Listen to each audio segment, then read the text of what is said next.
Hi, guys, and welcome back to the Plot Genie. My name is Heather, and I'm really excited that you're here. Do you ever wonder why some series keep readers up all night and others barely make it past book one? Today, we're going to dig into the secret behind Bingeable series, the kind readers devour and demand more of. If your read through is flat or you want to plan a series that hooks from start to finish, this video is for you. Okay, so for those of you who don't know me, I already introduced myself, but hi, I'm Heather. And I help authors write books that sell themselves with smart structure, strong hooks, and the kind of character dynamics that make readers obsessed. In today's video, I am revealing what separates a forgettable series from a binge-worthy one and how to build a series that readers can't stop clicking through. So, first, what makes a series bingeable? Well, let's define it. A bingeable series is one where readers go straight from book one to book two without hesitating, whether they are borrowing it in KU, they are one-clicking it, whatever.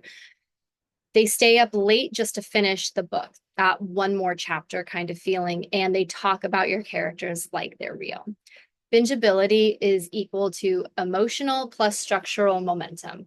It's not just good writing, it's strategic storytelling. So first, let's talk about why do readers bail? Why do they DNF? Here are 5 reasons that I found either from my personal experience of not finishing a book to things that my readers have talked to me about. For one, there's a weak series hook. The problem is essentially there's no compelling reason to keep going beyond book one. And here's how to fix it. Introduce a series long question, mystery maybe, or even an emotional thread that doesn't resolve in book one. You don't need cliffhangers, you need curiosity. And if you are planning like a standalone series, so a hockey team or a mafia, it could mean introducing characters that are going to get their own books. And the question for them is, are they going to find their happily ever after? Is the broody, asshole coach going to find a woman that will finally bring him to his knees? Is, the enforcer that everyone is scared of with the scar across his face going to find, love? So even if you don't necessarily have a dynamic series, so a series that you have to read in order with the same characters, you can still utilize a series long question. You just apply it to the characters that you are introducing and that you already know are probably going to get their own book within that series. I hope that makes sense. So the second thing is that they're disconnected from the cast or the timeline. So what do I mean by that? It could be that book two feels like a reboot or it's not really a continuation. Maybe it's completely out of left field.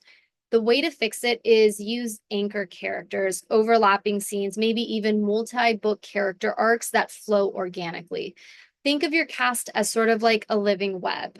Me and my daughter are reading Charlotte's Web right now, so that's what's in my head, but not individual islands. So again, you're introducing your characters.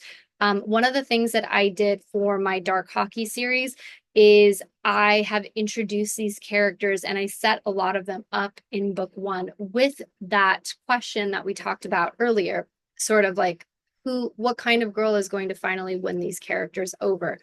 But one of the things I did with the coach is that there was a lot of drama between him and the girl that he was dating, right? He doesn't get his own book until like I think if I had a timeline, March, right? The book series starts in September. The way that I planned it out is each couple got a month of like a book. So book one was September, book two was October, that sort of thing. So he had drama at the end of book two to the beginning of book three, and he's not getting his own book until I think it was March or April. So I set this up in a way because his one of his tropes is second chance romance. And if I'm hinting at this drama right now, or if you're a reader and you're reading book two, it's sort of like by the time he gets to his book, you will understand what that drama specifically goes into, if that makes sense. And so that's what the timeline for me was so crucial because it really not only leaned into the tropes that I wanted to create for his story specifically, but it sets it up, right? Okay. The third reason is your flat character arcs are going across the books. So the problem for this is that your character peaks too soon or they don't grow at all. The way to fix it is mapping a transformation across the series, not just per book. So again, in standalone series, the way we see this is maybe, an engagement or a proposal or a baby announcement. We kind of want to see that the characters are growing. And the way that I've done this is the characters from book one definitely show up for the most part. And I've utilized, the heroes, the book one's heroes, one of his sisters is book five's like main heroine. The heroine's brother is book eight, or I think it's eight or nine. I can't remember. I think it's eight. Like, so they have reason to now be further along. And we also need to see how the relationship has progressed. We don't just want them to be the same. We want to see the dynamics of the relationships without overshadowing the current couples. So readers binge to see who your characters become, right? Not just what happens. And so that's really, really important. The fourth reason readers aren't really jiving, oh my gosh, they're not really excited about your series, they're not binging it, is because there's too much repetition. Each book feels kind of formulaic, like a copy and paste plot. The way that we fix it is to keep your structure familiar, but vary the stakes, the point of views, and the dynamics. I know that sometimes, and I know I'm also not alone in this, but one of the things that I sometimes I get really bored because it feels like, especially in contemporary standalone romance, we know that there's going to be the happily ever after. We know there's going to be some drama. We know there's going to be, issues. And so I've sort of challenged myself to keep things fresh by introducing either new drama or kind of looking at it from a different perspective of, like if I'm writing dark mafia, instead of being like, okay, I'm going to have to go through the stereotypical Dawn and the characters, it's more like, okay, well, what if like the Dawn is basically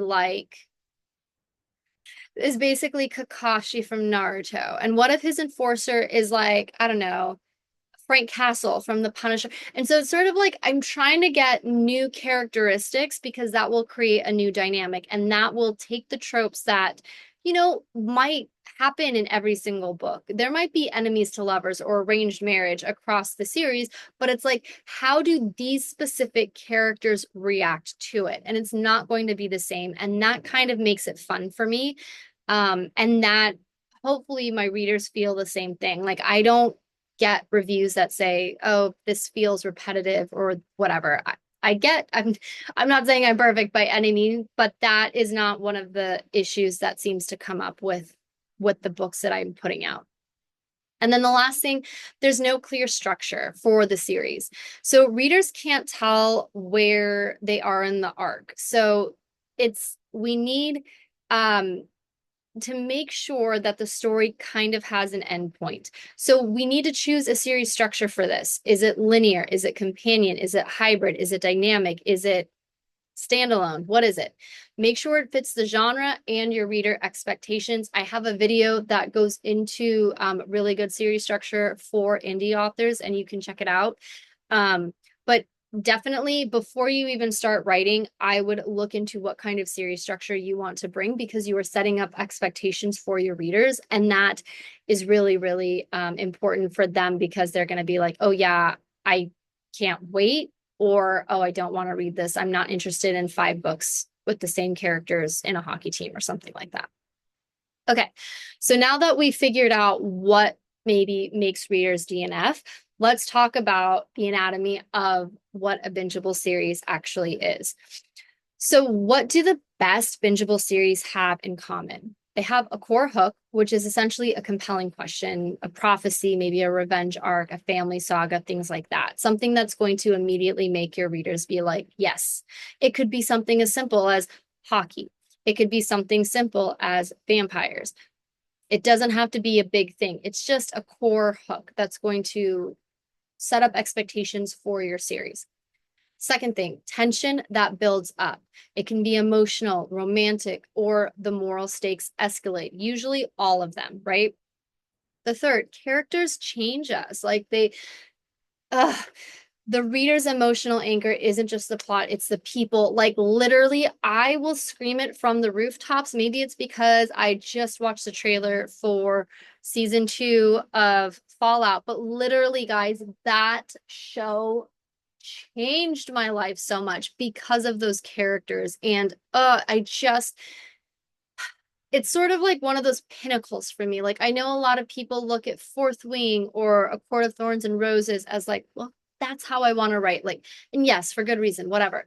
But for me, it's like Fallout and just anyway. But that's what I'm talking about. The fourth thing, foreshadowing that actually pays off. So early seeds that bloom in later books. If you guys don't know, I started a Substack. I will link it down below. It's completely free, but basically I talk about pop culture and writing craft and mixing those two things together. And one of the articles that I did that I'm really, really proud of, but it just, and again, I'm really not trying to get all crazy about Fallout, but the setups and payoffs of Fallout is just like it's chef's kiss for me. And I will utilize a really, really quick example. This could be me being completely delusional, and that's perfectly fine because we haven't quite seen the payoff for it yet.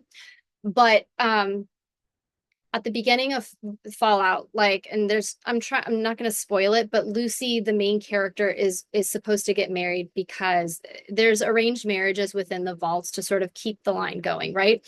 And her brother, Norm, who's a little bit of a smartass, basically says something like, oh, what if, like, what if you're going to marry someone ugly? Like, what if you're going to marry a cannibal? And this makes me so happy. It's like the ghoul who she winds up meeting later on is essentially like a cannibal. Like he literally eats ass jerky. Like if you know, you know. But it's like little like that is such like a one-off line. Like just a brother being like a douchebag brother. Like, I have a brother who would say something like that. But then to set it up like that, right? And then another one is and this again isn't really much of a spoiler, but it's not talked about. It's like one of the things that we see in episode 1 is that Lucy and her father really bond over Cooper Howard movies. And Cooper Howard is essentially like a Clint Eastwood, right? He is a Western kind of Hollywood heartthrob, and, very cheesy kind of Western movies, right?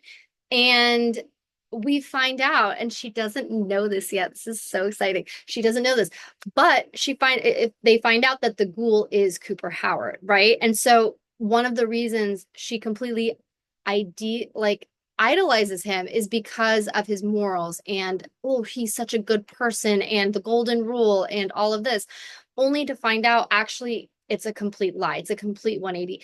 And so again, I know I'm rambling. I get really excited about the show. I could talk about it forever, and you can see that because I have a complete playlist on this channel with my friend Chelsea dissecting every single second of the first season. But we're talking about foreshadowing that pays off. And this, like, look at how I'm talking about it as just a fan, right? You can do the same thing too in your books as long as you kind of prepare and you like sort of start planting the seeds. Okay. The last thing is just a world that feels alive, evolving settings, recurring side characters, and meaningful callbacks. So the series becomes just a world your readers want to live in, not just a story they're utilizing to pass the time. So here is a quick, I call it kind of like a bingeability audit that you can do. Ask yourself. So here's some questions. If you need to, pause it or whatever, take notes. Does book 1 plant a question that only book 3 can answer? Are there character arcs that stretch across multiple books? Does each book deepen the reader's emotional investment? Are the themes, relationships, and stakes escalating? Would your reader miss the world when it ends? If you answered no to most of those, it's time to recalibrate. Okay, but what do you do? How do you actually recalibrate? Well, first of all, don't panic. Here is what you can do. Add emotional breadcrumbs in your backlist books, like updated back matter, bonus scenes, epilogues, that sort of thing. update your covers and blurbs to emphasize the series hook. So what I did with my Slapshot series is the original covers were amazing. I guess not original, maybe the second sort of covers were amazing. They were there for years. It was just like hot shirtless dude, hockey stick. Clearly, we know what's going on. And it was like a blue background. But I updated them. I was like, you know what? Let's do some animated, like cartoon, the things that are popular now for a lot of the rom-com stuff. And it works. Like it just people, it's almost like giving the books like a new shot to find these new readers. Another thing that you can do is map character arcs across books and revise sort of small moments to build continuity, sorry. Offer bundles or box sets to incentivize binge reading behavior. I know that a lot of my readers prefer either the series to be finished or there to be a decent amount that they can binge at one time. So especially if you're not in KU, you might really want to consider, and I know people are going to say, well, won't it take away from individual sales? And that's up to you and your brand if you think box sets are a good idea versus not. But in terms of the reader's visual, like just visually saying, oh, I have 3 books in one place that I could binge read if I get hooked into it, that's kind of a good selling point. And like I kind of mentioned before, I know that my readers and some other readers, they don't want to commit to a series until it's either completed or there are good chunks of books that they can get lost in. So it's really not too late to make your series binge worthy. You just need to give readers a reason to stay in your series. So if you want your readers to binge your books like a Netflix series, focus on emotional and momentum, strategic hooks, and long-range payoffs. Make your story addictive. Like I mentioned before, I'll leave my Substack. I really like it. I'm a kind of a nerd like that. I would love for you to come hang out with me over there and talk all pop culture and writing craft. But if you found this video helpful, I would really appreciate if you liked, subscribe for weekly tips on writing smarter, planning better, and building a fiction brand that readers can't get enough of. And then just comment below, what's your favorite bingeable series and why? I am definitely looking like to add to my TBR list or my TV list or whatever. Anyway, thank you again for hanging out with me. I will talk to you later. All right, take care. Bye.